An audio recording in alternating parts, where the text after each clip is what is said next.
এই যে তৃণমূল কংগ্রেসের নেতাদের আধিপত্যবাদ, যে বিভিন্ন কলেজ, বিভিন্ন শিক্ষা প্রতিষ্ঠানে, এটাও কিন্তু একটা ভয়ঙ্করভাবে দেখা দিচ্ছে, যেখানে আমাদের ছেলেমেয়েরা সুরক্ষিত থাকছে না এদের হাতে। একের পর এক ম্যাম আমরা অভিযোগ যেটা দেখতে পাচ্ছি চোখের সামনে, যে যিনি অভিযুক্ত তার নামে একাধিক অভিযোগ ছিল, তারপরেও কোথাও গিয়ে তাকে এখানে ক্লারিক্যাল পোস্টে জব দেওয়া হয়েছে। মানে তাহলে ভীষণ তো সচেতনভাবে শাসক দল এগুলো করেছে বলা চলে। একেবারেই, মানে এটা সচেতনভাবেই শাসক দল করছে, তার কারণ তারা মনে করছে যে এই রকমভাবেই মানুষকে প্রথমত পদানত রাখা, মানুষকে ভয় পাইয়ে দেওয়া, এবং ভয় পাইয়ে দেওয়ার মাধ্যমে মানুষ তাহলে এই যে ভোট বা যে সমর্থন দিচ্ছে সেটা দিতে থাকবে, যে এই সমর্থনটাকে একেবারে যে কোনোভাবেই হোক বজায় রাখতে হবে। যদি ভালোভাবে হয় তাহলে ভালো, না হলে তাকে ভয় দেখিয়ে তারকে অবদমিত করে এই সমর্থনটা আদায় করো। এটাই আমরা বিভিন্ন জায়গায় দেখতে পাচ্ছি। শিক্ষা প্রতিষ্ঠানের কথায় আর একবার ফিরে আসি, যে এইভাবে যে ঘটনাগুলো ঘটানো, মানে এইরকমভাবে নেতা নেত্রীদের হাতে ক্ষমতা রাখার জন্যই আপনি জানেন যে গত কয়েক বছর ধরে কোনো শিক্ষা প্রতিষ্ঠানে ছাত্র সংসদের নির্বাচন হচ্ছে না।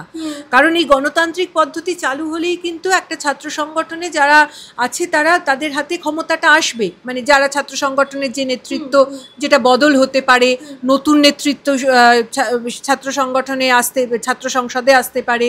সুতরাং এইটা হওয়া, এই গণতান্ত্রিক পদ্ধতি, এটাকে আটকে রাখা হয়েছে যাতে তৃণমূল কংগ্রেসের আধিপত্য বজায় থাকে।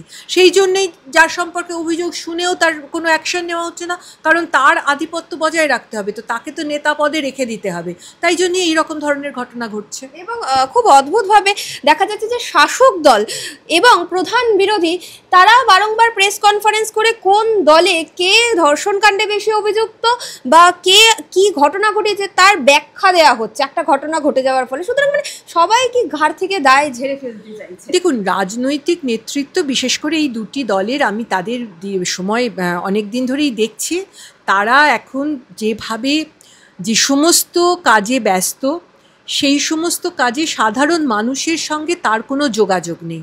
শিক্ষা, স্বাস্থ্য, কর্মসংস্থান, এই বিষয়গুলো এই যে দুটি রাজনৈতিক দলের নেতা নেত্রী, তাদের কোনো রকম তারা ধর্তব্যের মধ্যেই আনছে না। এই বিষয়ে তারা কোনো রকম নজর দেওয়া প্রয়োজন মনেই করছে না, বরং তারা অতিরিক্ত ব্যস্ত হয়ে গেছে কে কত ধর্মীয়ভাবে কোনো সংখ্যাগুরুদের পক্ষে আছে সেটা প্রমাণ করার জন্য। কেউ রথের রশি ধরে টান দিচ্ছে, কেউ তুলসী গাছ নিয়ে বিধানসভা অভিযান করছে, এই রকম ধরনের জায়গাতেই তারা অভ্যস্ত হয়ে গেছে। সুতরাং এখানে দাঁড়িয়ে একটা সাধারণ মানুষ, তাদের যে শিক্ষার প্রয়োজন আছে, শিক্ষা প্রতিষ্ঠানগুলোকে বাঁচিয়ে তোলার প্রয়োজন আছে, সরকারি শিক্ষা ব্যবস্থাকে টিকিয়ে রাখার দরকার আছে, সরকারি হাসপাতালে ডাক্তারের দরকার আছে, এবং সেই ডাক্তার যাতে মুক্ত মনে চিকিৎসা করতে পারে সেই ব্যবস্থা করার দরকার আছে, পরিকাঠামো তৈরির দরকার আছে, কর্মসংস্থানের জন্য আমাদের যুব সমাজ তারা যাতে বিভিন্ন কাজ পায়, সেই জন্য এই রাজ্যে শিল্প নিয়ে আসা বা কর্মসংস্থানের ব্যবস্থা করা, এগুলো যে দরকার আছে, এগুলো এই দুটি দলের এই রাজনৈতিক নেতৃত্বের কোনোভাবে মাথার মধ্যে নেই। যেমন ভারতীয় জনতা পার্টি, ঠিক তেমনি তৃণমূল কংগ্রেস, দুজনে একেবারে তাল দিয়ে চলছে একে অপরের, ওই টক্কর যাকে বলে, একেবারে শেয়ানে শেয়ানে টক্কর হচ্ছে, কিন্তু মাঝখান থেকে মারা যাচ্ছে সাধারণ মানুষ। এবং আমরা যদি একটু সামগ্রিক চিত্রটা দেখি তাহলে দেখবো যে কালীগঞ্জে উপনির্বাচনে ফলাফলের পর তামান্নার মৃত্যু, তারপর আমরা দেখবো যে 26,000 শিক্ষক শিক্ষিকা রাস্তায় বসে রয়েছে এবং কসবায় এরকম একটা ঘটনা। সুতরাং মানে পুরো ছবিটাই কোথাও গিয়ে নারী নির্যাতন এবং ধর্মের ভিত্তিতে আমাদের পশ্চিমবঙ্গ তাহলে চলছে। দেখুন, যখনই সমাজে অস্থিরতা বাড়বে, যখনই সমাজে বিভাজন বাড়বে, যখনই সমাজে মৌলবাদীদের আধিপত্য বা আধিপত্যবাদ কারুর তরফ থেকে বাড়বে, তখন মেয়েরাই সবচেয়ে বেশি নির্যাতিত হয়। এটা একেবারে ঐতিহাসিক ভাবে আমরা দেখে এসেছি। সুতরাং সেই ঘটনাটাই ঘটছে। আমরা দেখলাম যে বোমার আঘাতে মারা গেল আমাদের 10 বছরের মেয়ে তামান্না। আমরা দেখলাম তার আগে আমরা আরজি করে অভয়াকাণ্ড দেখেছি। আমরা সেখানেও কিন্তু এই আধিপত্যবাদের পরিণতি ঘটল। রাজনৈতিক অস্থিরতার বলি হলো তামান্না।